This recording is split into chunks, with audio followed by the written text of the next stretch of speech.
Dibilang Casper juga bukan. Kalau Casper kan tahu sendiri kan kakak begitu kan di bulut kepalanya kan. Ini enggak. Kayak burung. Kayak burung.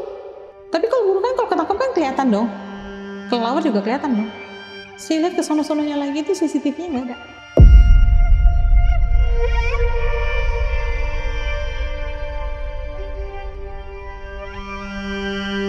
Saya lagi mau tidur. Jam berapa? Ya, saya tidur sekitar jam 9:30 lah. Sendiri apa? Berdua sama anak. Saya dengar ada bunyi buk, buk, buk. Saya langsung dikasih lihat, ternyata di luar kamar saya itu ada pocong, Kak. Pocong lagi nyetokin pintu saya. Tok, tok, tok.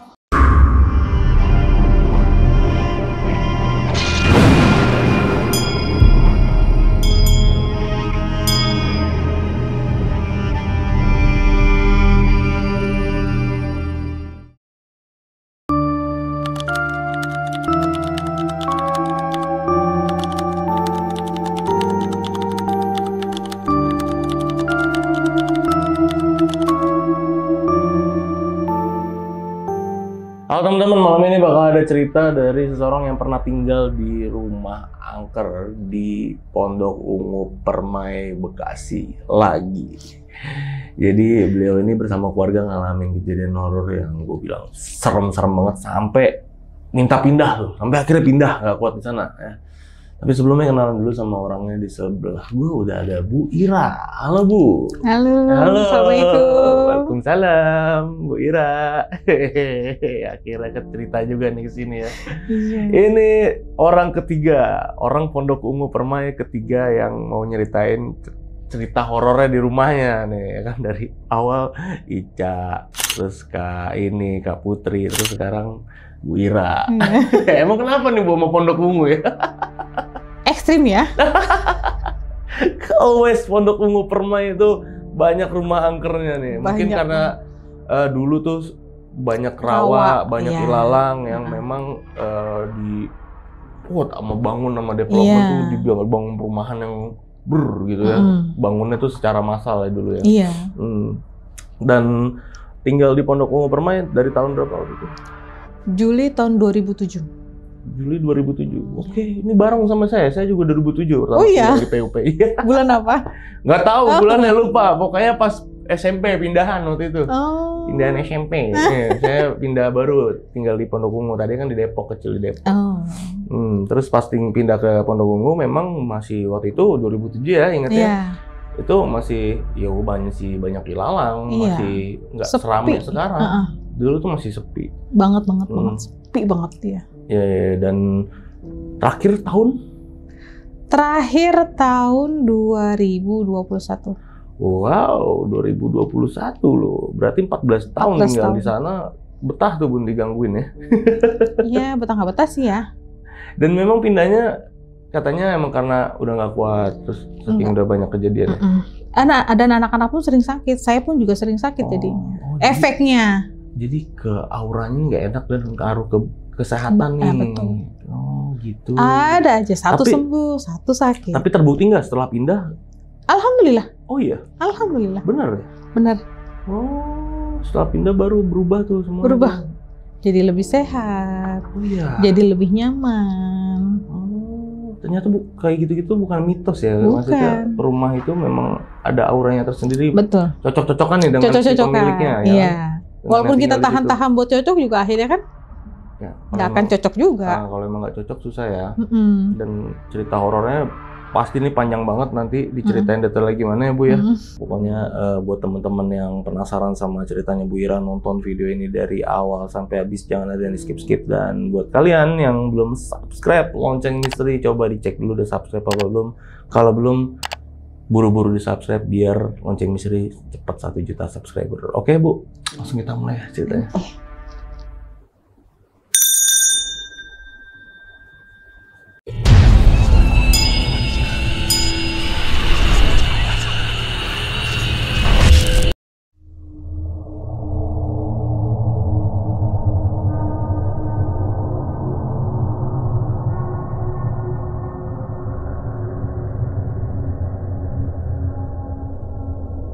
Iya, awalnya kan saya tuh ngontrak.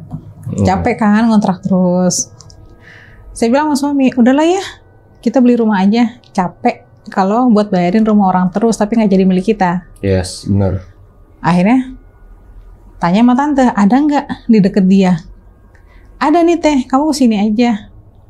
Ya udah saya lihat, tinggal satu itu rumah. Yang di situ? Iya. Yang ready? Ready, sederetan itu ya. Cuman itu doang. Saya suka, kata suami udah langsung DP-in aja. Kita bayar cash semuanya. Oke. Dah, habis itu kita langsung memutuskan untuk yuk kita renovasi dulu. Rumah itu masih yang apa namanya ya, sepi. Ada tetangga kosong, ada lagi isi, sananya masih kosong, belakang saya masih kosong semua. Oke, berarti itu orang-orang di situ beli rumah cuma dibeli doang, nggak ditempatin ya? Betul, sampai rumah rusak. Sampai rumahnya rusak pun nggak ditempatin? Enggak. Tapi itu udah dibeli ya Mbak? Sudah. Yang saya kan tanya ke apa, marketing ya. Saya tanya ke marketingnya, yang mana aja nih rumah yang kosong. Yang belum dibeli? Iya, hanya rumah ini. Oke. Sudahlah, saya nggak mau pikir panjang lagi karena saya capek buat ngontrak terus tiap bulan ngasih ke orangnya, tapi saya nggak bisa menikmati rumahnya itu. Ya udah, saya langsung bayar cash. Renovasi dulu kan, udah renovasi, saya bilang, kok sepi ya? Tapi enaknya di situ deket dengan TK. Ada TK ya? Ada TK di situ. Nah, udah saya pindah 2007 di bulan Juli. Itu masih yang suasananya masih yang sepi banget. Awalnya itu masih biasa aja. Memang sering terdengar kayak suara-suara. Saya pikir kan, udah itu halusinasi saya. Saya nggak mau ambil pusing. Suara apa waktu itu? Ketawanya kuntilanak. Oke. Saya cari nggak ada. Oh ya udahlah. Kita hidup berdampingan. Saya bilang, kita hidup berdampingan. Lu gue. Kalau suami sama anak gue nyentuh lu, ya udah maklumin aja. Toh dia nggak bisa ngeliat lu kan. Akhirnya udah jalan berapa bulan ya? Hampir setahun. Mama tanya, rumah udah diselamatin belum? Oh iya mah belum mah. Coba deh selamatin dulu biar aman semuanya. Ya udah mah. Kita ngambil waktu hari Sabtu Minggu semua pada datang. Rumah sebelah saya kosong.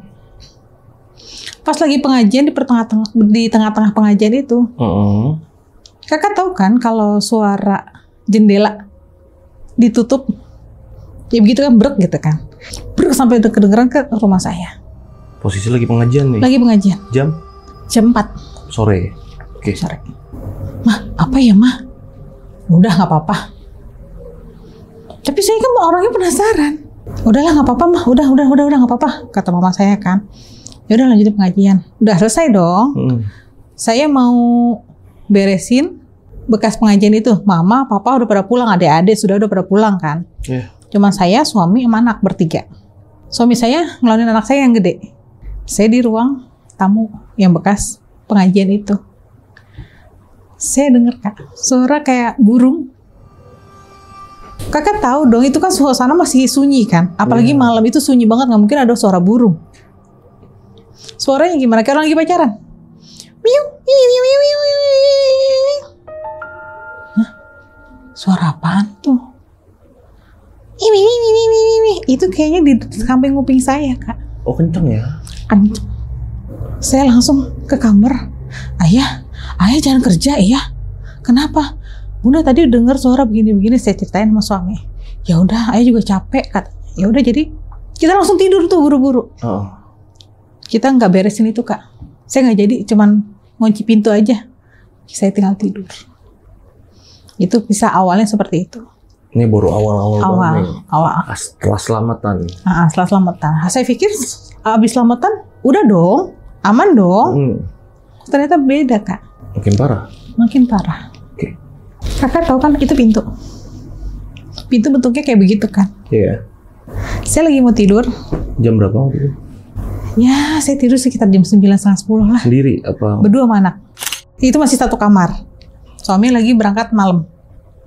Saya dengar suara bunyi tok, tok, tok, kayak orang lagi mau ngetok pintu, gimana sih? Iya.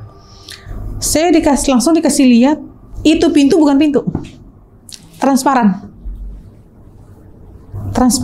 Ternyata di luar kamar saya itu ada pocong, Kak.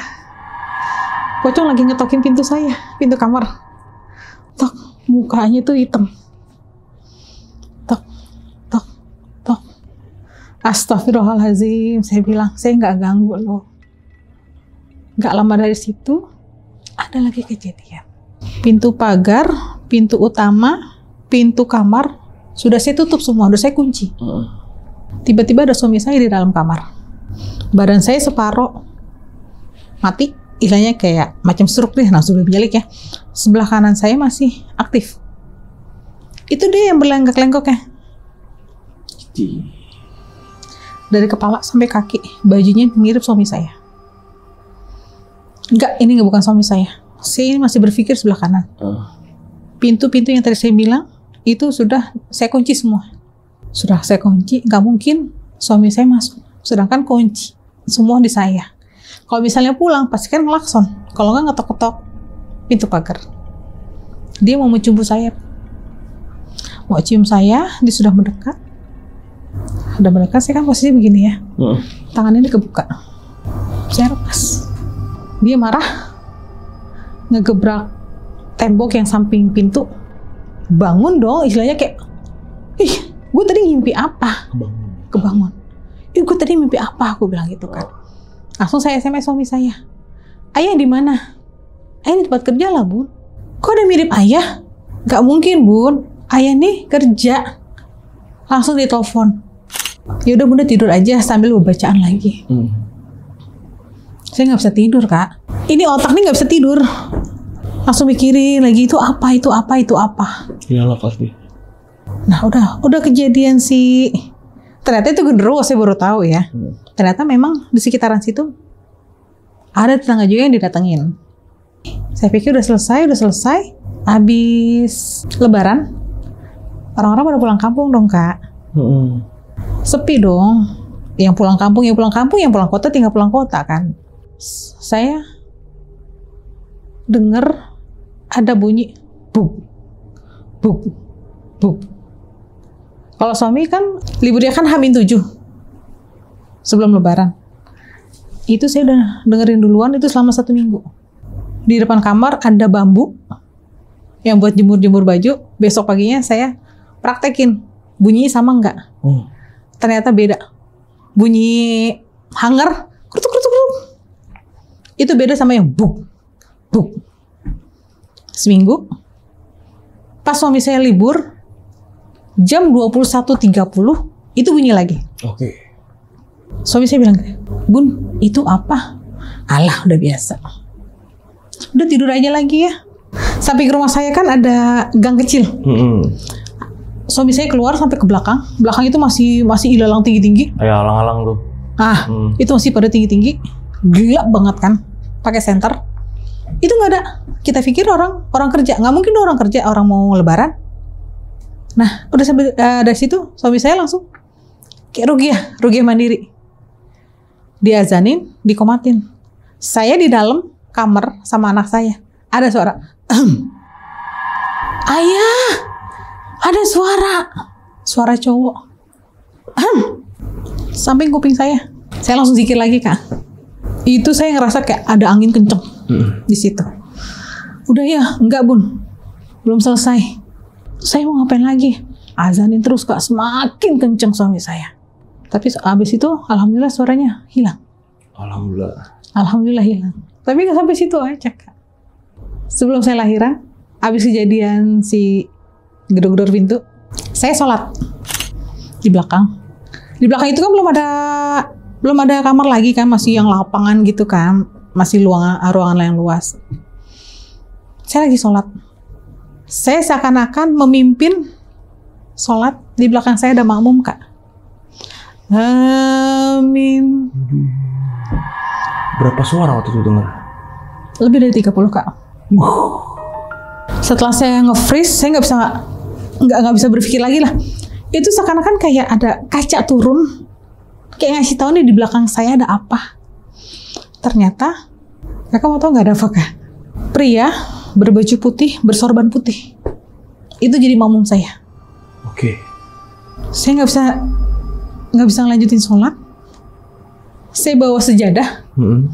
Saya bawa ke kamar depan. Saya sholatnya sambil apa kak? Saya mantat sampai nembok, sampai nempel tembok deh kak. Iya, biar nggak ada space di belakang. Iya. Aku bilang sama kakak sepupu, itu apa ya? Kenapa lo nggak lu lanjutin dek? Lah gimana sih? Lah orang udah takut, orang saya tinggal berdua doang kok, nggak ada siapa-siapa. Iya. Itu jadi pegangan buat lo. Pegangan apaan sih? Itu bener-bener nyata ada cowok suaranya amin, tapi nggak ada mukanya kak, cuman kelihatan sorbannya doang. Belakang saya kan tadi saya bilang kan masih ada alang-alang tinggi-tinggi. Nah itu di belakang saya kayak begitu semua. Saya cari tahu, saya telepon A saya itu kan, kata A saya, belakang rumah kamu parkirannya, bagian sebelah sana pasarnya. Oke. Kan rumah saya kan pengkolan gitu, pengkolan terus kesinian dikit kan. Jadi tiap malam memang saya dengar berisik, riuh suara kayak gitu. Apa ya? Saya nggak betah terus kita mau tinggal di mana lagi kan? Saya bertahan. Udah berapa lama nih berarti dari kejadian pertama tuh baru tinggal di situ? 2 tahun lah. Udah 2 tahunan ya? Udah ngerasa nggak betah nih? Nggak betah. Oke. Selain hawanya panas karena madep barat, makhluk-makhluknya yang bikin saya juga. Iya. Gak nyaman. Sampai suatu hari saya habis lahiran. Habis lahiran anak kedua atau ketiga gitu kan. Oke. Itu udah dibangun kamar belakang.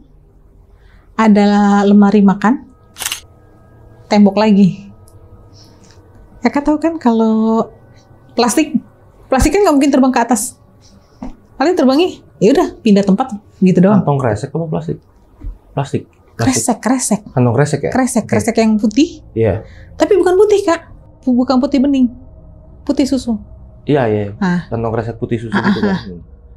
Saya lagi ngebedong anak nih, lagi pakaiin baju kan.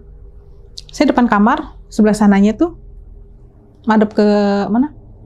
Dapur kan. Iya. Pakai ekor mata, saya langsung begini. Nah, apaan tuh?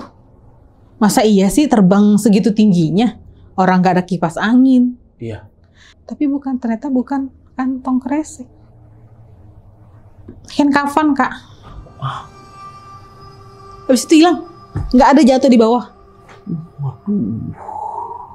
Kain kafan tuh ya? Kain kafan kak. Saya tegesin itu ya. Ya kain kafan siapa ya? Saya langsung bedong anak saya langsung bawa keluar. Saya manggil anak-anak saya. Yuk nih, masuk yuk.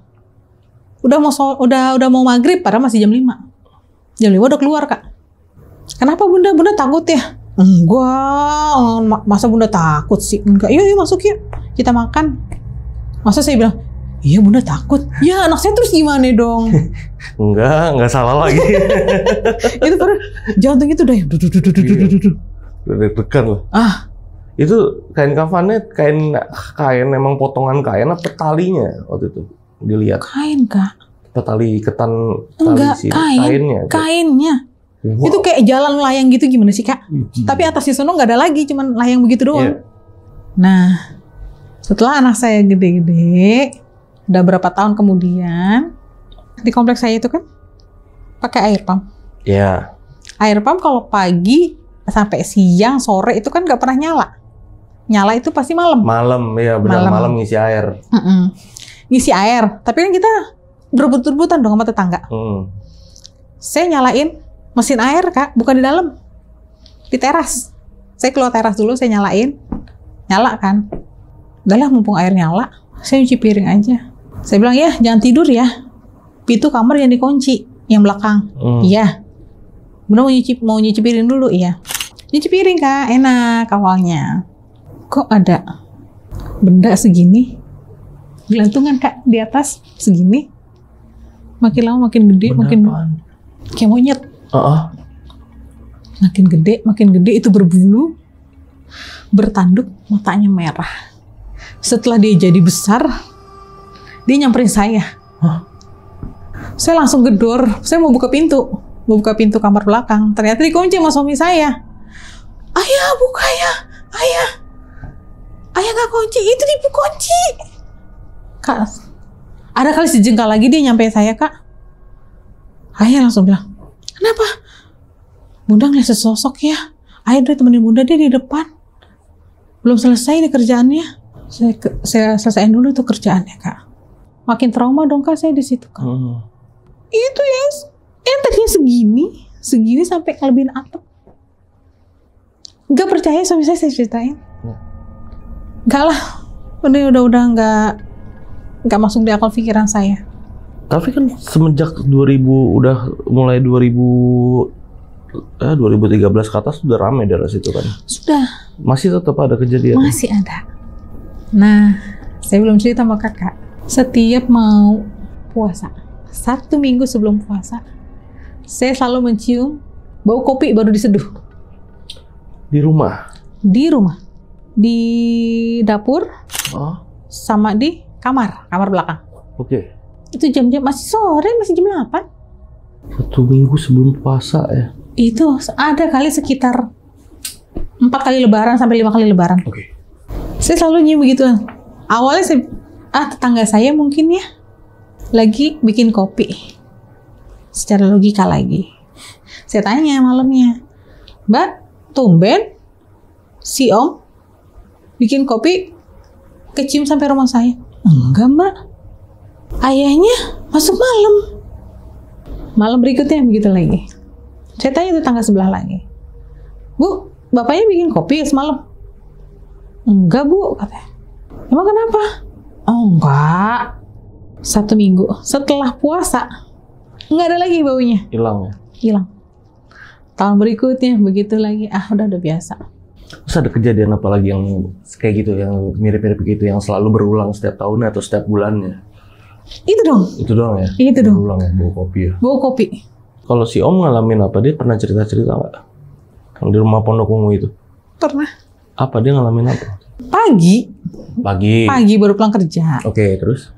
Saya kan lagi nganter anak saya kalau nggak salah ya. Pokoknya saya lagi nggak di rumah deh. Terus suami saya cerita, Bun, dari mana? Loh, bukannya tadi tidur samping ayah? Ayo, siapa tuh? Kan saya suka gituin ya. Serius Bun? Mirip bunda? Mirip bunda katanya. Lah, orang bunda juga baru pulang nganter anak sekolah. Nggak usah ngadi-ngadi deh ya. Jangan bikin takut apa ya. Katanya masuk malam nih. Dia bilang gitu kan. Oh, ya kali ya dah. Mimpi kali ayah ya. Dialami sama suami saya lagi. Saya lagi tidur. Pintu kamar dibuka. Ayahnya lagi nonton. Kata ayahnya, saya ngelempar kunci motor. Plak. Ke depan kamar. Jadi kamar depan itu kan ada TV. Suami saya nontonnya sebelah sana.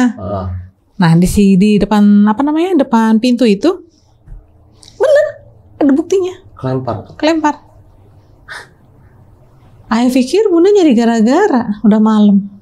Dilihat bininya tidur. Masuk akal nggak? Enggak. Iya lah, siapa yang lempar? Nah, saya mau berpikir secara logika juga nggak bisa. Ayah, serem ya. Ayah kira bunda nyari bahan buat warna malam ini nih. Kan? Lah ngapain juga gitu, sama-sama udah capek. Dia capek nyari duit, saya capek di rumah ngurusin anak segala macam kan. Maksudnya itu bukan jatuh, kalau jatuh kan dari atas ke bawah, itu dilempar. Dilempar, kan? Jadi naruh di kamar.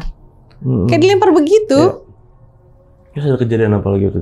Kalau ayahnya cuma itu doang. Itu doang. Nah, itu di rumah yang lama ya? Rumah lama. Anak apalagi selain yang cewek itu ngeliat di kamar? Kalau anak pernah ada cerita apa lagi? Kalau anak baru keluar dari kamar mandi, baru keset-keset, dengar suara keran dibuka.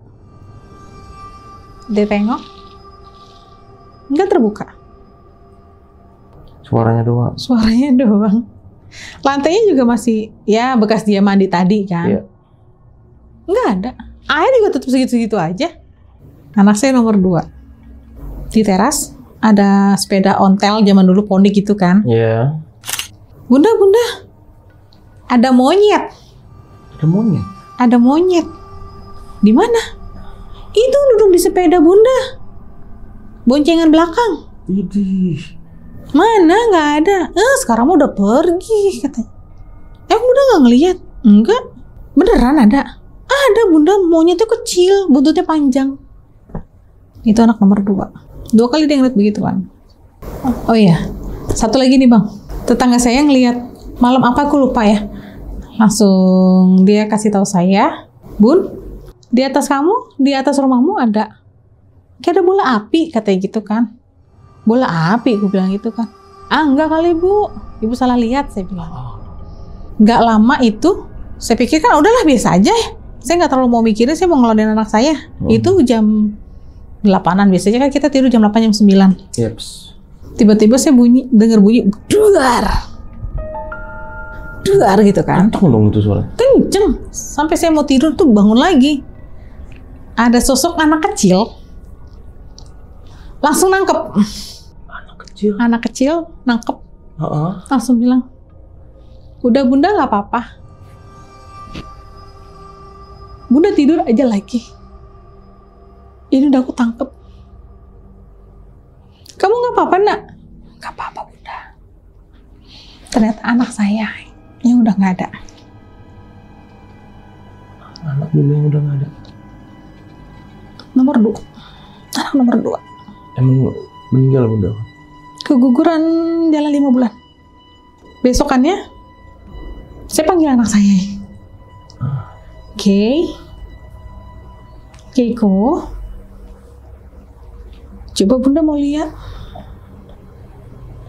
Dia sakit. Kenapa kamu ambil? Kalau aku nggak ambil, nanti bunda yang nggak bisa berdiri. Oh gitu, dia bilang. Maksudnya? Iya, dia ngirim ini biar bunda nggak bisa berdiri, biar bunda nggak bisa ngelakuin aktivitas lagi. Siapa nak? Bunda tahu siapa orangnya. Aku nggak perlu sebutin.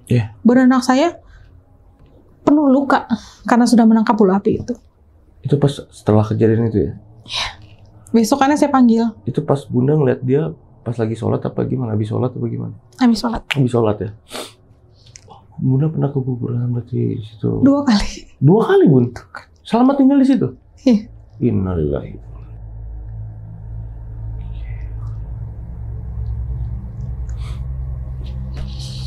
Dan baru setelah itu pindah ya bunda habis itu? Maksudnya? Selang beberapa tahun kemudian saya udah capek di posisi saya benar-benar capek. Selang setahun anak saya ngelihat sosok perempuan di kamarnya. Gimana ceritanya waktu itu? Bun, masuk kamar deh. Oke. Kenapa? Jam berapa nih? Masih sore kan, abis maghrib. Masuk kamar deh, kenapa?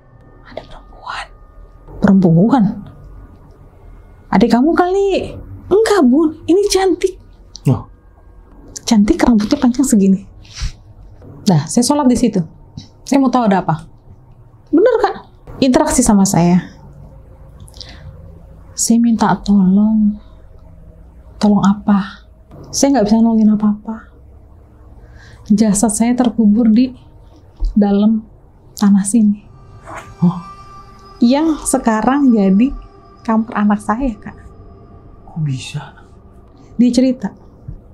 Dulunya dia dikejar-kejar mungkin apa ya, orang jahat gitulah. Apa yang namanya kayak bandit apa-apa gitulah. Saya dikejar. Akhirnya zaman dulunya itu kayak kebun-kebun, dia dikejar, dikuburin. Begitu aja di situ. Ini dia cerita apa emang dikasih visualnya gitu? Visual. Itu. Dikasih visualnya visual pas lagi sholat. Dikasih visual itu setelah sholat ya.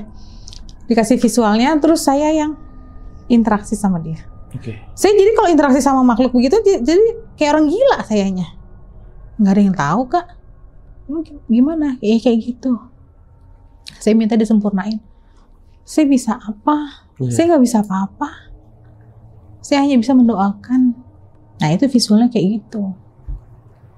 Setelah perempuan itu selesai, timbullah nenek-nenek bongkok, pakai baju zaman dulu, rambut dicepol, duduk di pinggiran kasur anak saya. Setelah saya interaksi lagi, saya tanya, maunya apa? Kamu siapa? Saya jagain kamu, saya karuhun kamu, saya nggak perlu dijagain. Insya Allah saya bisa. Saya bilang kayak gitu kan. Enggak, kamu banyak yang nyerang, Nggak usah lah, udah nggak apa-apa. Setia, Kak, kalau mau dihitung mas seminggu sekali, rutin ke kamar anak saya. Saya, udah nggak apa-apa, Neng. Anggap aja uyut kamu sendiri. Lah uyutnya masih pada ada semua kan? Iya. Anggaplah uyut kamu lagi nengokin cucunya, saya bilang gitu kan. Bunda, tapi aku takut. Akhirnya kita putusin, kita pindah yuk. Pindahlah tuh, tahun 2021 kita pindah. Baru kemarin 2021. Kita pindah ke rumah yang baru. Rumah yang baru juga begitu juga, Kak. Sama. Kita pindah. Awalnya biasa aja.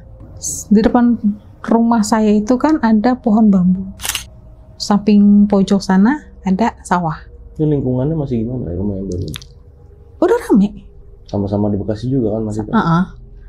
Udah rame, tapi di tempat saya cuma 4 pintu doang, 4 tetangga doang. Oh. Jadi sebelah sananya belum dibangun lagi. Di sana masih ada sawah, depan rumah saya persis pohon bambu. Pertama saya keluar, ada siluet mata. Matanya merah. Matanya merah, saya bilang, itu apa ya? Bun, ngapain? Kata tetangga. Kok aku kayak ngelihat ada mata merah ya, sambil saya begitu. Iya Bun, ada perempuan. Jadi sebelum saya tempatin, memang nih 2 tetangga saya udah nempatin duluan. Yang satu kosong. 4 pintu, yang keisi baru 3. Sampai ke rumah saya kosong. Oh iya Bu? Iya. Setiap teman saya main ke situ, depan rumah lu nggak enak katanya. Lah emang kenapa? Noh, ada perempuan. Lah biarin dah, yang penting kagak ganggu, saya bilang. Memang nggak ganggu, cuma sampai depan teras doang. Yang ekstrimnya itu di dalam rumah. Saya lagi mandi Kak, di towel. Gak bisa bangun saya. Seminggu sampai diurut. Tukang urutnya bilang, Neng, ini mah kenalan. Ya Allah, Neng, masa kenalan pakai begitu sih? Sampai saya bikin sakit pinggang saya bilang. Udah gak apa-apa. Udah. Hilang. Kak, baru kemarin lagi, Kak. Secara nggak langsung. Saya ngasih uang ke anak saya. Neng, tolong transferin. Saya udah ngasih. 2 kali ngasih. Anak saya bilang cuma 1 kali ngasih doang. Itu siapa? Ada yang ngomong, itu bangsa alus yang demen nama duit. Paham Kak? Iya. Masa sih Neng? Iya Bunda, aku nggak ngambil. Aku cuma ngambil yang buat adminnya doang. Ya udahlah, aku bilang. 1 sampai 2 minggu sebelum kejadian uang saya hilang itu, di depan kamar mandi sama di depan tangga, saya selalu diintai. Selalu ada yang mengikuti kayak, oh ada. Kalau habis dia ngelongok, saya longok balik. Ada apaan sih? Nggak ada orang. Sampai saya nanya, kenapa Bun? Enggak, ada tikus kayaknya tuh. Setiap saya mau masak pagi, dari tangga nomor 4 tangga dari bawah, ada yang berdiri ngeliatin saya masak. Saya nggak nyaman dong Kak begitu Kak. Udah, saya bacain aja. Kalau saya takut, saya balik ke kamar, ngendon lagi di kamar. Apa yang berdiri waktu itu? Mirip anak saya. Pertamanya ngehnya gimana? Lagi masakan? Lagi di dapur? Lagi di dapur. Terus? Kayak saya pikir anak saya keluar kamar, tapi kok pintu kamarnya nggak kebuka. Terus? Tiba-tiba dia berdiri di tangga nomor 4 tadi kan. Sedangkan tangga itu belum jadi semua Kak. Di atas masih gelap. Jadi saya diintai itu anak saya sakit. Saya sih tidak mau menghubungkan kan, berhubungan atau tidak segala macam. Udah anak saya sakit medis. Itu berulang terus. Setelah anak saya sembuh, hilang. Nggak ada lagi. Sampai sekarang masih sering dapat gangguan aneh-aneh di situ. Di depan rumah. Apa gimana ceritanya? Tertangkap kamera CCTV. Seriusan? Ayahnya lagi buka CCTV. Ayahnya lagi buka CCTV. Ngecek nih kan. Lagi ngecek iseng-iseng. Apa gimana? Iseng-iseng lagi ngecek CCTV. Ngecek. CCTV yang ngadep ke depan rumah itu. Iya. Bun, apa? Sini deh. Anak-anak kan pada kepo Kak. Emaknya doang yang dipanggil. Biasanya kan kita semua langsung nyamperin gitu kan, ngobrol. Apa? lihat deh ini. Loh, kok kayak gini ya? Ini apaan? Lah makanya ya nggak tahu.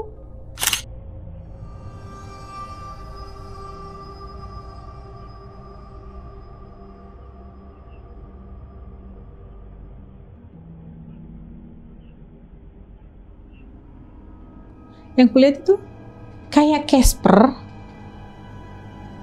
melayang kayak burung. Hah? Kayak burung putih. Sud. Dibilang Casper juga bukan. Kalau Casper kan tahu sendiri kan kakak begitu kan, dibulet kepalanya kan. Ini enggak. Kayak burung ya? Kayak burung. Tapi kalau burung kan kalau ketangkap kan kelihatan dong. Kelawar juga kelihatan dong. Saya lihat ke sono-sononya lagi itu CCTV-nya nggak ada. Sampai tak zoom. Nggak kelihatan bentuknya apa. Pokoknya dia bentuknya putih. Kayak burung. Tapi burung juga nggak berbentuk burung, Kak. Coba jelasin deh gimana. Bingung nggak? Iya, apa ya? Casper bukan Casper, burung bukan burung. Iya. Siapa ya dia? Nah, depan saya juga kan masih ada pohon bambu. Itu gelap kesananya. Maksudnya kalau pantulan cahaya pun kan nggak mungkin kan? Secara logika juga kan, aku kan mikir secara logika dulu dong. Iya pasti. Pantulan cahaya dari mana nih? Sedangkan semuanya pada gelap. Satu deretan doang ada cahaya. Dari sana cahaya nggak mungkin. Bisa dari mobil gitu, kena lampu. Mobil juga kan nggak hidup kan? Lagi nggak ada yang lewat juga waktu itu. Nggak ada. Sampai satpamnya ngelihat sosok. Gimana ceritanya waktu itu? Mau lebaran. Lebaran tahun ini? Iya. Oke, gimana ceritanya? Masih THR kan? Ngasih THR. Pak titip rumah ya. Oh iya. Mau pulang kampung ya Bu? Katanya iya mau pulang kampung. Berapa hari kemudian dia langsung cerita, Bu, saya ngeliat sesuatu Bu. Apa? Nggak tahu Bu, nggak jelas bentuknya dari sana. Sana kan gelap Pak, saya tadi bilang. Kayak ada siluet orang. Hari keberapanya itu depan rumah saya ada cewek berdiri di depan rumah. Berapa lama? Dia cuma liatin, itu satpam kan hilang. Depan rumah saya. Satpamnya gimana katanya? Hilangnya gimana? Udah hilang begitu aja. Sama dia diliatin. Semakin bias hilang. Wow. Percaya nggak percaya? Saya diceritain gituan. Merinding sekujur tubuh saya. Cewek ya? Cewek. Baju apa katanya? Putih. Baju putih? Mang, masa sih Mang? Saya bilang. Iya. Mang nggak takut? Ya, tugas satpam juga ngeliat begituan katanya.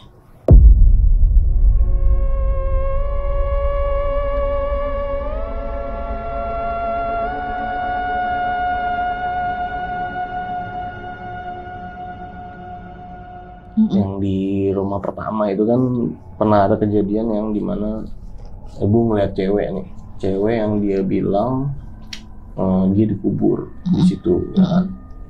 Terus jasadnya belum ditemuin, dikubur di tempat dimana di kamar anak ya, di kamar belakang. Nah itu ada hubungannya nggak maksudnya sama yang Bunda bilang pasar itu tuh kayak pasar gitu, pasar bagi mereka gitu, kayak pasar itu ada hubungan nggak sih? Kalau berhubungan sih nggak ada hubungannya. Jadi kan mungkin ya ini udah dari zaman dulu banget, ini sudah tertimbun. Terus ada kehidupan lain lagi mungkin kan? Nah itu yang setelah itunya. Enggak, ini ada yang ini nggak Bu? Ada saksi lainnya nggak? Maksudnya ada warga lain yang bilang nggak? Kalau yang pasar, ada beberapa orang boleh dibilang mungkin orang tua di sana yang udah lama banget lah. Iya. Saya tanya-tanya, kepo dong. Bu, emang dulunya tempat apa? Dulunya ini masih alang-alang segala macem. Ibu pernah nggak ngerasain kayak gimana? Iya Neng. Tiap malam selalu rame. Jadi kayak kalau sekarang kalau boleh dibilang kayak pasar malam. Pasar malamnya mereka. Pasar malamnya mereka dan pasar buat mereka belanja. Oke. Pernah dengar nggak di Bromo juga ada? Iya, pasar setan. Ah itu belakang rumah saya. Tapi belakang rumah saya itu tempat parkirannya. Dan bukan hanya satu orang, dua orang ngomong. Saya tanya sampai 5 orang untuk memastikan. Sama. Nah suka ada empok-empok Sebelum kita tinggal di situ memang. Yang pompo yang ini kan yang nyuci kan. Iya. Dia kan mereka itu kan orang-orang asli situ. Orang Nah, saya tanya. Akamsi.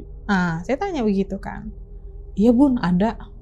Kalau rumah kedua mah sekarang Alhamdulillah aman ya. Iya aman, walaupun ada lah ya. Akhirnya yang kejadian itu aja kemarin tuh yang CCTV ya. Apa-apaan.